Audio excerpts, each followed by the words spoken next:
Good morning everyone, how are you?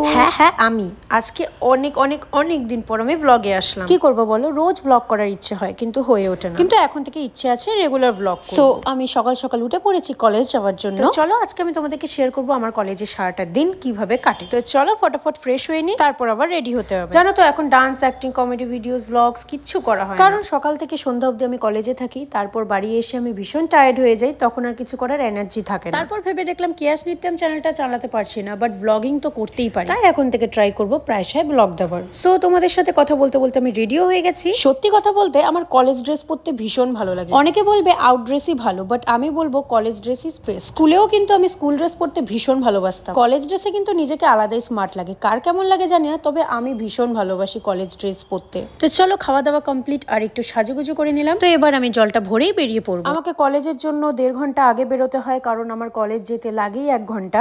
আমাদের বিধাননগর থেকে তো আমি একা যাই না, আমার সাথে যায় ঋতিকা আর কোয়েল, বাট ওদের এখন এক্সামস চলছে, যার জন্য ওরা আমার সাথে যায় না, ওদের টাইমিং আলাদা। ওদেরকে ছাড়া কলেজ যেতে এত যে বোরিং লাগে কি বলবো। ওরা থাকলে খুব মজা হয়, একসাথে গল্প করতে করতে যাই। 1টা ঘন্টা বাসে কিভাবে পার হয়ে যায় বোঝাই যায় না। এই দাঁড়ো, এই চলেই গেল। দেখলে কেমন পরপর দুটো বাস আমাকে অ্যাভয়েড করে চলে গেল। কই না, বাস তো পেয়ে গেছি। প্রথমে জায়গা পাইনি, পরে সিট পেয়ে গেলাম বসার জন্য। তো কানে হেডফোন গুজিয়ে গান শুনতে শুনতে আমি চলে এসেছি কলেজে। চলো আজকে ছোট্ট করে তোমাদের সাথে আমাদের বিউটিফুল কলেজটা শেয়ার করি। আমাদের কলেজের মতনই আমাদের এনবিউ ক্যাম্পাসটা দারুণ সুন্দর। চলো একদিন সম্পূর্ণ ক্যাম্পাসটা তোমাদের ঘুরে দেখাবো। সো এই হলো আমাদের ক্লাসরুম, বিবিএ ফার্স্ট সেমিস্টার। ঠিক তার পাশে হলো বিসিএ ফার্স্ট সেমিস্টার, আর তার পাশে হলো এটা আমাদের কম্পিউটার ল্যাব রুম। আর এই হলো বিকম ফার্স্ট সেমিস্টার। এটা হচ্ছে ফার্স্ট ফ্লোর, যেখানে ফার্স্ট সেমিস্টার স্টুডেন্টসরা থাকে, এন্ড সেকেন্ড ফ্লোরে থাকে হচ্ছে থার্ড সেমিস্টার, মানে ওখানে ঋতিকা ওরা থাকে। তো ওটা আমি অন্যদিন ঘুরে দেখাবো। আমাদের ক্লাস শুরু হতে একটু লেট ছিল, তাই আমরা একটু গল্প মস্তি করছিলাম। এইভাবে করতে করতে ফার্স্ট লেকচার শেষ হয়ে গেল। এ হলো টিজি, মানে তথাগত, যে নাকি আমাদের ক্লাসের পকি বয়,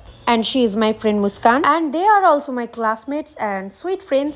So second class complete করে আমরা জানতে পারি যে আমাদের কলেজ ছুটি দিয়ে দিয়েছে। আজ এত তাড়াতাড়ি ছুটি দেওয়ার পরও আমি কোথাও খেতে যাইনি, কারণ আমি একা ছিলাম। একা থাকতে কার ভালো লাগে বলো, কিন্তু কিছু করার নেই, জীবনে একাই চলতে হয়। শেষ অবধি কেউ থাকে না। তো যাই হোক, আমি বিধাননগরে নেমে পড়েছি, আর নেমেই চলে এসেছি ফুচকার দোকানে। আমার জীবনে শেষ অবধি কেউ থাকুক বা না থাকুক, এই ফুচকাটা সবসময় থাকবে মরার শেষ দিন পর্যন্ত। তো ফুচকা খেয়ে ভাইয়ের জন্য নিয়ে নিলাম একটু চিকেন পকোড়া, কারণ ও এটা খেতে খুব ভালোবাসে। মাঝে মাঝে টাকা থাকলে মনে হয় ভাইয়ের জন্য কিছু কিনে নিয়ে যায়। তো দেখো বাড়ি চলে এসেছি, আর দিদা আর দাদু আমাকে দেখে তো অবাক হয়ে গেছে, কারণ কখনো এত তাড়াতাড়ি আসি না। তো চলো, যতক্ষণ আমি চিকেন পকোড়া খাচ্ছি, তোমরা আমার ভিডিওটা ফটাফট লাইক, কমেন্ট এন্ড সাবস্ক্রাইব করে দাও, আর চ্যানেলটাকে শেয়ার করে দাও। আজকের জন্য বাই।